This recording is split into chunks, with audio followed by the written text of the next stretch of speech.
Muy buenas tardes. Acá Mauricio Castillo y mi compañero de partido, don Eli Feinsack. De nuevo, muy contento, don Eli, con la aceptación de este espacio donde podemos tocar más a fondo temas de que nos interesan a todos. Don Eli, ¿cómo está? Pura vida, Mauricio. Sí, yo también muy contento. Cada semana va creciendo el alcance del programa y la verdad que sí, son temas que son muy importantes de tocar y que no necesariamente se tocan día a día porque no están ahí en la agenda, en la agenda del momento, ¿verdad? Pero sí es necesario conversarlos. Así que qué dicha que tenemos este canal. Sí, claro, y también muy contento porque varias personas me escribieron acerca del capítulo anterior sobre los liberales, que a veces la gente piensa que no es liberal, pero sí lo son. Mm, Una muchacha me escribió y me dice, mi mamá tiene una pequeña librería y yo no sabía que ella era liberal. Dice, sí, porque su mamá tiene un negocio. claro. Sí, pero cuando hablaban de riqueza, mi mamá no tiene riqueza. Claro que su mamá tiene mucha riqueza. Su mamá tiene su propio negocio y todo lo que gana es riqueza para ella, ¿verdad? Ujú, Y me ujú, hablaba de las trabas que ha tenido para patente, para permiso y la poca ayuda del Estado que ha recibido del Estado. Y la sí, mamá, lo que me decía es que la mamá no quería plata. Lo que la mamá quería es que la dejaran trabajar nada más. queda, claro, claro. Bueno, eso es un liberal que no se ha dado cuenta de que lo es, ¿verdad? Pero el término riqueza, que dicha que lo tocamos la semana pasada y lo volvemos a tocar, eh, el término riqueza confunde a la gente, porque cuando uno les habla de creación de riqueza piensan en viejos archimillonarios, en un yate o ese tipo de cosas, ¿verdad? Y no, cuando uno tiene un negocio, por más pequeño que sea, está generando riqueza. Con el solo hecho de generarse el ingreso que su familia necesita, y con eso usted pagó la casa, usted pagó la educación de sus hijos, usted pagó la vez que el carajillo se le quebró el brazo y no lo pudo llevar al San Juan porque no estaban matriculados en la caja y tuvo que ir a alguna clínica privada, y eso es haber generado riqueza, ¿verdad? En pequeña escala, pero es importantísimo, ¿verdad? Y esta gente, ¿cómo se llama? Los empunchados, ¿verdad? Los breteadores, los pulseadores, son liberales en esencia, ¿verdad? Aunque no lo sepan, pero lo son. Es gente que, como decía la mamá de tu amiga, ella no quiere que le den plata, ella lo que quieren es que la dejen bretear, ¿verdad? Y les ponemos tantísimas trabas que al final de cuentas, uno, los mandamos a la informalidad, o dos, los obligamos prácticamente como sociedad, digo, los obligamos a renunciar al sueño de tener su propio negocio y a ir a buscarse un trabajito ahí asalariado y se acabó esa oportunidad de generar riqueza, ¿verdad? Sí, claro, Díaz, eso también genera felicidad, ¿verdad? Trabajar en lo propio, el poder tener un sueño, ¿verdad? Así es. Y también, bueno, hay que desatanizar esa palabra, riqueza, ¿verdad? Si usted quiere, si quiere comprar un carrito, si quiere mejorar el carro, o si Ujú. quiere tener casa propia, hay que generar ingresos Así y, es. y no es nada malo para eso. Y hay gente que no le interesa ser millonaria y está bien, es parte de la elección personal, ¿verdad? Los liberales creemos en el derecho de las personas a elegir su estilo de vida. Pero bueno, si yo monto un negocio y yo calculo que con 1 millón de colones de ganancia al mes yo vivo tranquilo y resulta que estoy teniendo 2 millones de colones de ganancia y usted no quiere cambiar su estilo de vida, perfecto, dónelo a actividad, ¿cómo se llama? A causas nobles, desarrolle programas de actividad, de activismo social, etcétera, con el dinero que le sobra. O sea, la generación de riqueza no es simplemente para acumular en el banco o para comprar una acción en el country club o tener un yate parqueado en la Marina de los Sueños, ¿no? La generación de riqueza es para satisfacer las necesidades de uno mismo. En el proceso uno termina contratando a otras personas, dándoles empleo, entonces le ayuda a muchísimas otras familias también. Eh, y si le sobra y no quiere ese estilo de vida de los ricos y famosos, perfecto, le sobra dinero, haga algo útil con ese dinero y es perfectamente válido. Y hay mucha gente, de hecho, que así lo hace, ¿verdad? Que antes de cambiar de casa, antes de comprar carro nuevo todos los años, prefieren involucrarse en causas benéficas que les producen satisfacción, que tal vez le produce más satisfacción saber que el fin de semana fue y repartió comidas a las personas que viven en la calle, en el centro de cualquiera de las ciudades de Costa Rica, le produce eso más satisfacción que tener una pantalla de 60 pulgadas en la casa. Y entonces me parece que es perfectamente válido, es parte de esa libertad de elección. Qué bonito, ¿verdad? Del desarrollo y todo lo que puede encadenar. Así es.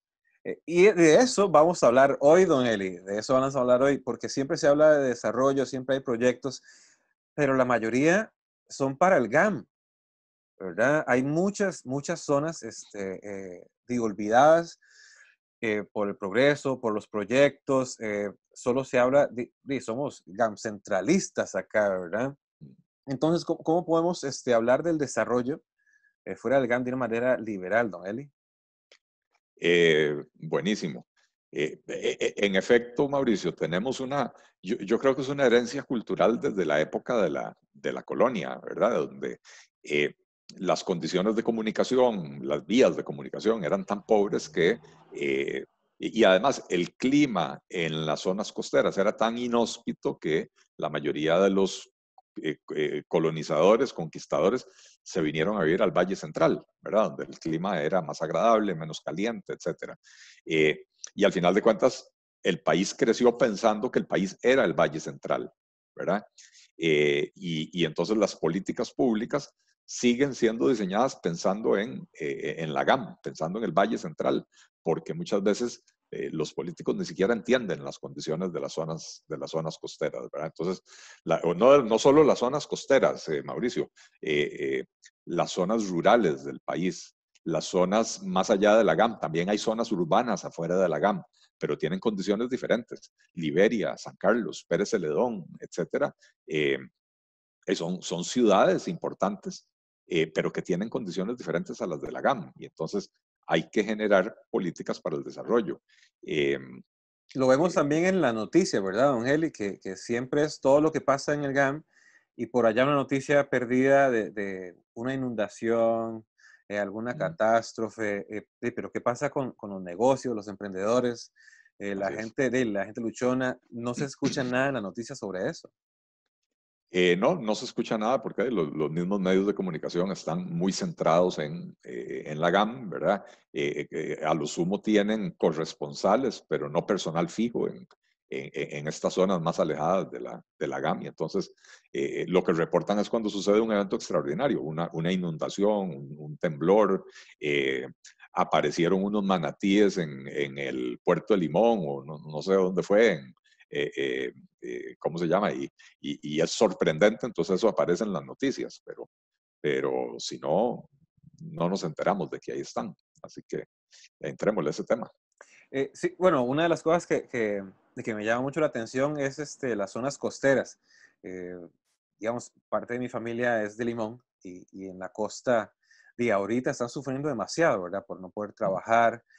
Algunos tienen sus casas, sus viviendas muy cerca de la línea del mar y mm, me contaban que era muy difícil para ellos de pedir un préstamo mm. porque hay algo con las tierras, ¿verdad? Que no les pertenecen. Entonces no pueden mejorar su casa, no pueden comprar una lancha, si se les jode la lancha, no pueden acceder a ningún tipo de préstamo. Exactamente, esa es uno de los grandes problemas de las zonas costeras. Y es que la política que tenemos de que los primeros, si mal no recuerdo, son los primeros 200 metros desde la línea del mar, bueno, los primeros 50 metros no se puede construir, pero en los siguientes 150 metros son propiedad inalienable del Estado. Y eso quiere decir que las personas que viven o tienen sus negocios en esa franja de 200 metros desde el mar, eh, en realidad no son propietarios el terreno en el que están, son concesionarios. Las municipalidades otorgan concesiones. Y entonces muchas veces eso les dificulta porque cuando van a pedir un crédito, por ejemplo, como decías vos, un crédito para comprar una lancha o para arreglar la lancha porque se dedican a la actividad pesquera y quieren hipotecar su propiedad, resulta que la concesión no les pone trabas, no se puede hipotecar tan fácilmente. Eh, Porque si la persona deja de pagar el crédito, eh, el banco no necesariamente le puede quitar la concesión se le devuelve a la municipalidad, ¿verdad? Entonces, no tienen una buena garantía para pedir un crédito. Y entonces pensemos en créditos para arreglar la vivienda, créditos para comprar una lanchita, tal vez para salir a pescar, o una lancha para turismo, crédito Cabinas, porque hoteles, lo que usted quiera de ah, emprender o arreglar. hasta para comprar esquís y motos, motos acuáticas para alquilar ahí en la playa y todo ese tipo de cosas, no tienen acceso a ese crédito, ¿verdad? Entonces, es una política absolutamente empobrecedora. La gente que vive en las franjas costeras, en la mayor parte del país, tienen ese problema de que no son propietarios de sus terrenos y entonces no son sujetos de crédito. Entonces, ese ha sido históricamente un enorme problema, ¿verdad? Sí, pero es una Que hay que traba resolver. más para el desarrollo. Es una traba para el desarrollo y es sencilla de resolver, eh, entendiendo que lo que hay que hacer es titularizar esas tierras. En vez de dejarlas como propiedad inalienable del Estado, es otorgarles título de propiedad a las personas que lo tienen ahí, ¿verdad? Eh, y nada le va a pasar al país. El país no se va a hacer más pequeño porque 200 metros cuadrados de tierra frente a la playa le pertenezcan a la familia de Mauricio Castillo en alguna parte de Limón. Que tiene Eh, años de vivir en esa misma tierra.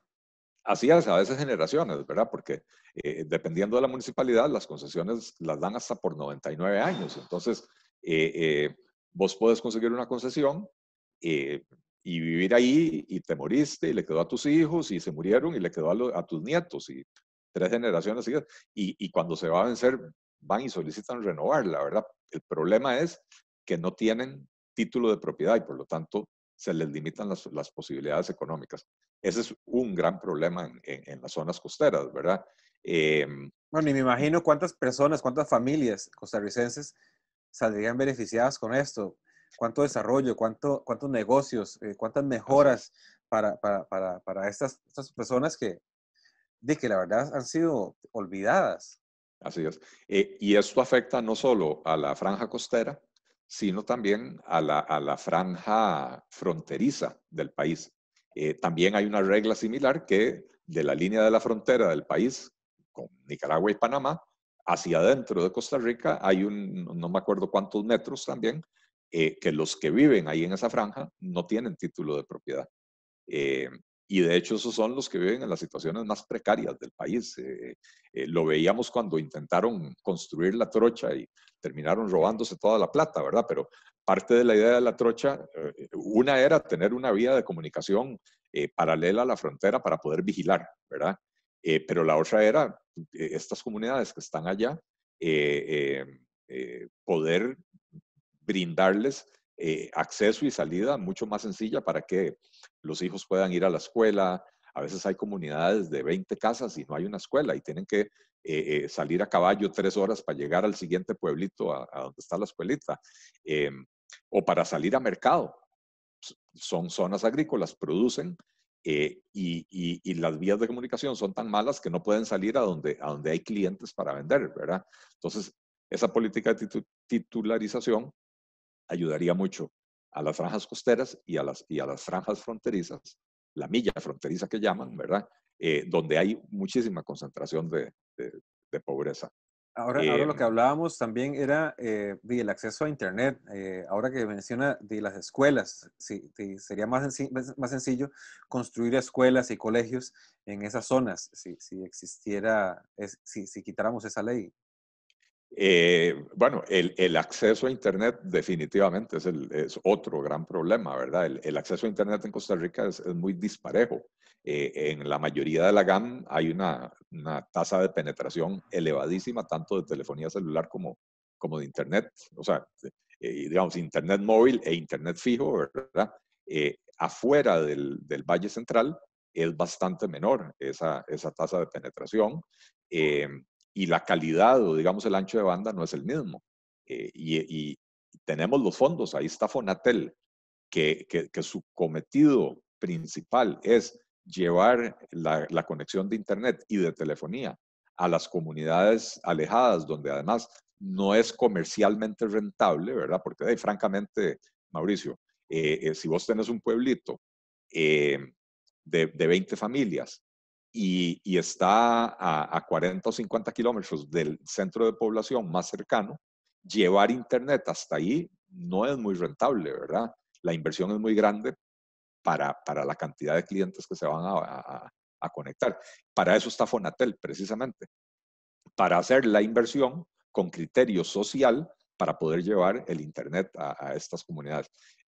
Lamentablemente los fondos ahí están, se desperdician por pura incompetencia, pura inoperancia, pero esto sería un factor importantísimo para el desarrollo de las zonas alejadas del país, fuera de la GAM, incluso algunas comunidades dentro de la GAM que también tienen problemas con la conectividad, porque lo que vos mencionabas, la educación, ¿cuánto podríamos mejorar la educación si una escuelita unidocente en Medio Queso pudiera tener una buena conexión de Internet y entonces complementar las carencias del único maestro o maestra de esa escuela con enseñanza remota por video, ¿verdad? Eh, Es algo que nos sí, enseñó esta pandemia, ¿verdad?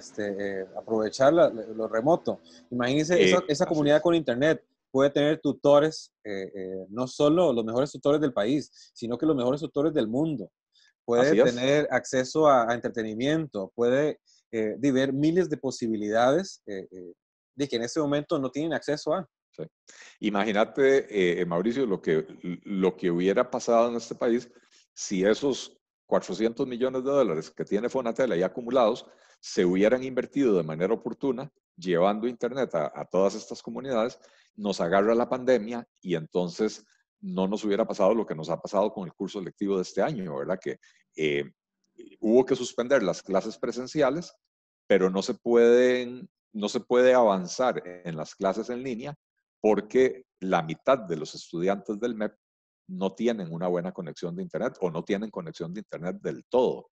Y entonces no se les puede brindar la enseñanza eh, eh, día a día. Y entonces lo que hacen es grupos de WhatsApp y cuando van a recoger los alimentos al comedor escolar les entregan papelitos, papeles con la materia o lo que sea, pero no están logrando avanzar. Este va a ser prácticamente un año perdido para la educación costarricense. Sí, he visto Si varias hubiera. noticias de eso, de que muchos maestros con gran vocación se las han estado ingeniando para poder de seguir dándole clases a los estudiantes y esto mismo, ¿verdad? Que no pierdan el Así es. año. Pero es Y, demasiado difícil, que no tienen teléfono, no tienen tablets, no tienen acceso a internet. Entonces y hay mucha frustración. Dice, ¿cómo hago para enseñarles? un esfuerzo enorme de muchísimos maestros dedicados, abnegados, eh, un esfuerzo enorme con resultados muy pobres, porque no es culpa de ellos, al final de cuentas. Si los alumnos no tienen internet, muchas veces ni siquiera tienen saldo en el teléfono celular para poder comunicarse, ¿verdad? Eh, y entonces, bueno, lo que tenemos este año es un desastre en materia educativa, producto de lo que hemos dejado de hacer en el pasado. Ahí está el dinero. Pero llevar Internet a todas estas comunidades permitiría hacer lo que, por ejemplo, lo que una empresa como Amazon ha empezado a hacer ahora durante la pandemia. En aquellas comunidades un poquito más grandes, un poquito más desarrolladas, que donde sí hay buenos servicios de Internet, por ejemplo, en San Isidro de Pérez Celedón, ¿verdad? San Isidro del General, o en Ciudad Quesada, o lugares así por el estilo, están contratando personas para trabajar de manera remota, personas que ya no necesitan desplazarse a San José, pueden trabajar desde sus casas. Bueno, ojalá llegue el día donde esto se pueda hacer también en Chimurria y en Medio Queso y ahora se me olvida cómo se llamaba aquella comunidad lindísima que está en la pura frontera con Panamá, eh, eh, para abajo de San Vito. Pero que en todas estas partes pudieran las personas con acceso a Internet y una buena educación, porque para trabajar en Amazon se les pide dominio de idiomas extranjeros, etcétera, ¿verdad? Eh, eh, bueno, tener un buen servicio de Internet es parte integral de una estrategia de desarrollo para las zonas rurales y las zonas fuera de la GAM. Todo un desarrollo encadenado, ¿verdad, Eli? Así es, Y el acceso a Internet, una mejor educación, mejores escuelas. También así es. hablábamos ahora, antes de iniciar, Eli, de la liberalización agrícola. Me contaba un caso de éxito Así es. de Nueva Zelanda y hablábamos también de que hay cierto, bueno, si quiere me lo comenta y luego hablamos de ella. Eh, el enfoque tradicional de la política pública para el sector agrícola es los campesinos son pobreciticos, ojo, no es lo que yo pienso, es como los tratamos, como sociedad, como los tratamos. Son pobreciticos, son tonticos, ellos no saben qué hacer. Entonces, yo, Estado, tengo que decirles qué producir, a dónde producirlo, y además voy a protegerlos de todas formas, les voy a crear aranceles de importación para que el producto de ellos no se pueda importar desde otras partes, vamos a crear monopolios, oligopolios y carambadas, ¿verdad? Eh, y al final de cuentas, esas protecciones lo que hacen es permitirle al sector agrícola mantenerse en un estado de subdesarrollo permanente. Eh, y no logran avanzar y entonces no logramos que nuestros agricultores prosperen, ¿verdad? Entonces tenemos un enorme reto en sacar a los agricultores de los niveles de subsistencia hacia niveles de clase media alta, ¿verdad? El ejemplo que yo te mencionaba es Nueva Zelanda. Nueva Zelanda es un país que es eminentemente agrícola, que además está allá en el medio de la nada, es una isla de lo más remoto que hay en el mundo, o sea, de lo más remoto poblado, ¿verdad? Que hay en el mundo. Eh, Probablemente lo que le queda más cerca es Australia, y de Australia a Nueva Zelanda pueden haber 4 o 5 horas en avión, ¿verdad? Eh, o sea, no es fácil llegar a Nueva Zelanda. Y entonces, tradicionalmente, ellos tenían también mercados cerrados, un sector, un país eminentemente agrícola, eh, con todo tipo de protecciones, subsidios, incluso el Estado le daba subsidios a los agricultores y no lograban prosperar. Era un país subdesarrollado con un sector agrícola de gente compuesto básicamente por gente pobre, ¿verdad? Algunos productores grandes, ricos, y muchos productores pequeños pobres, similar a lo que tenemos aquí en Costa Rica. Sí, me sonaba parecido el caso.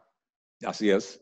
Y bueno, hará unos 35 años más o menos que Nueva Zelanda tuvo una crisis económica muy importante como la que tuvimos nosotros hace 40 años en Costa Rica, ¿verdad?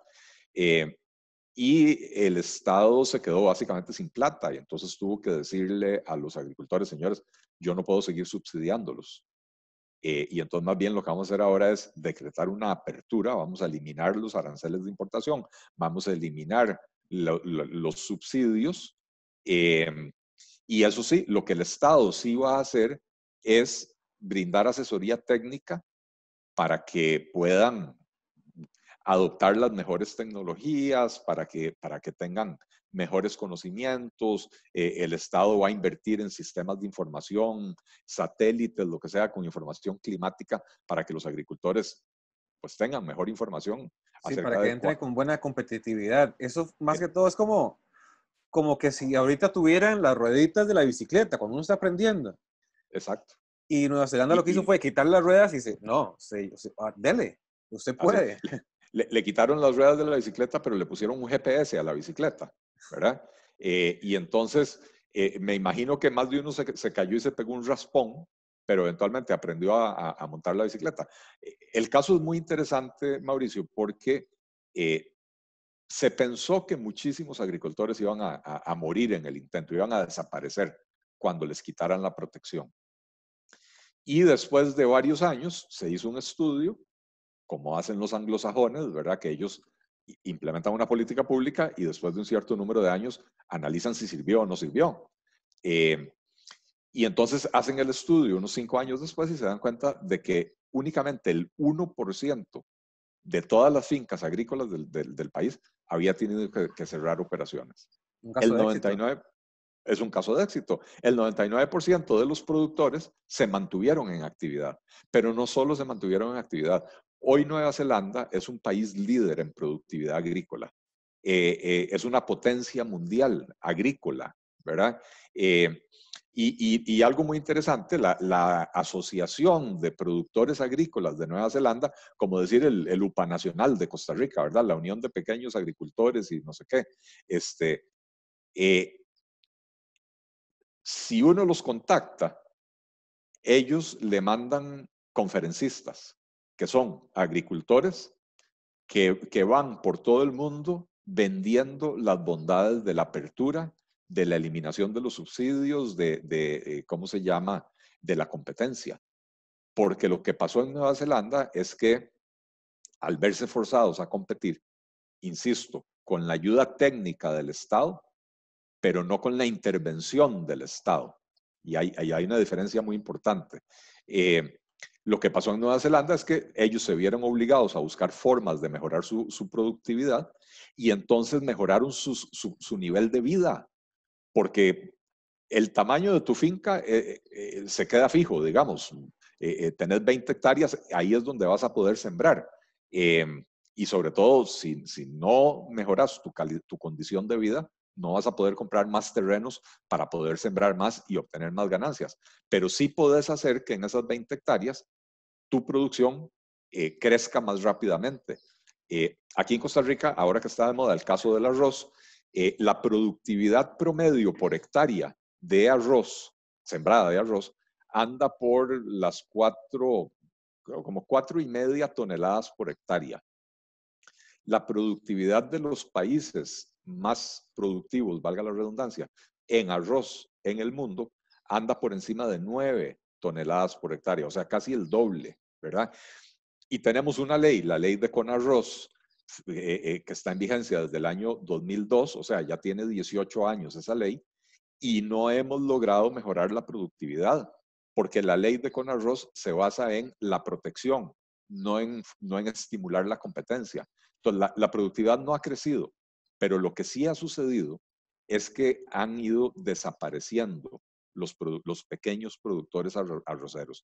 En la cosecha, dame un chance para buscar el dato exacto, pero en la cosecha del 2014-2015, había en Costa Rica aproximadamente 940 eh, agricultores arroceros. Eh, ya te voy a dar el dato exacto. Y ya para la temporada del año pasado había apenas un poco más de 500. O sea que en 5 o 6 años, perdimos casi 400 agricultores en el sector arrocero. Y se supone que la ley está hecha para protegerlos.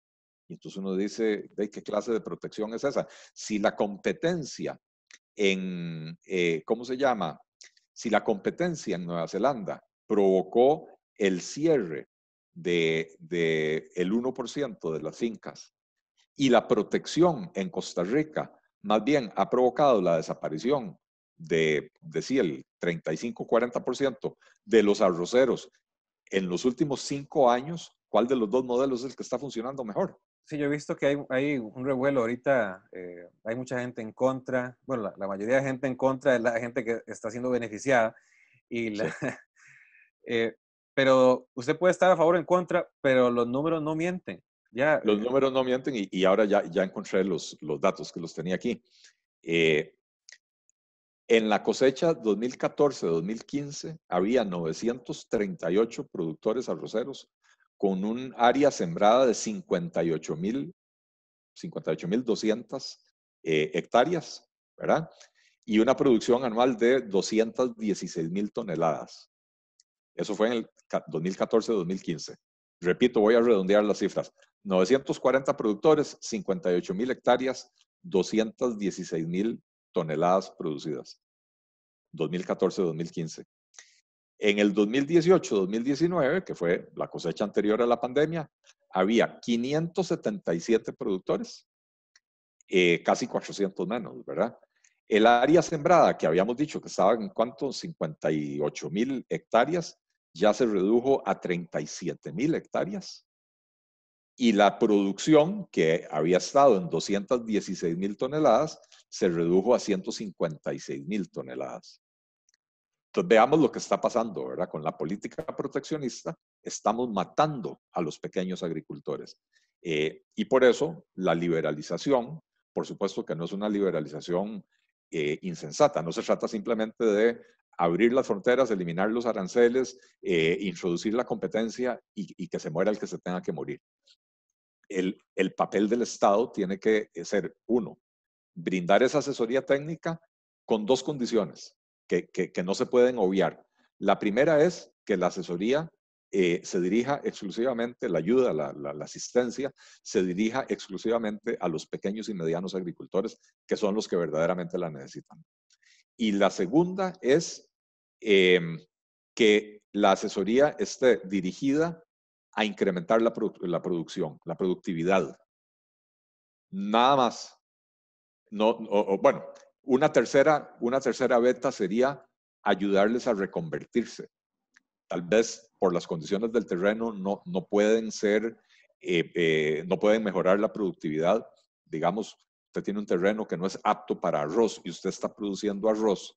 Entonces, bueno, la asesoría tiene que ayudarle a encontrar qué producto le puede permitir mayores niveles de productividad y entonces aprender a sembrar ese otro producto para poder entonces mejorar los ingresos producto de su finca, ¿verdad?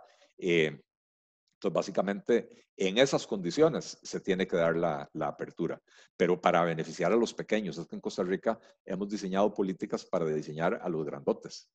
Y lo estamos viendo con esa ley de Conarroz, ¿verdad? Con estas cifras que te acabo de leer que son contundentes. Exactamente, Nelly, ya lo acabamos de ver, los números no mienten, es tiempo de valientes, ya vimos la liberación de los mercados, eh, el acceso a Internet a las zonas más alejadas y también la titularización de las franjas costeras. Así es. Y vaya que si es tiempo de valientes, Mauricio, porque cambiar esa mentalidad, cambiar la mentalidad de la protección a la competencia es dificilísimo. Pero además, cambiar el modelo de negocios que hoy está diseñado para beneficiar a unos pocos tagarotes, pero muy grandes, y decirles, no señores, ustedes ya no van a recibir esos beneficios, los vamos a concentrar en los pequeñitos.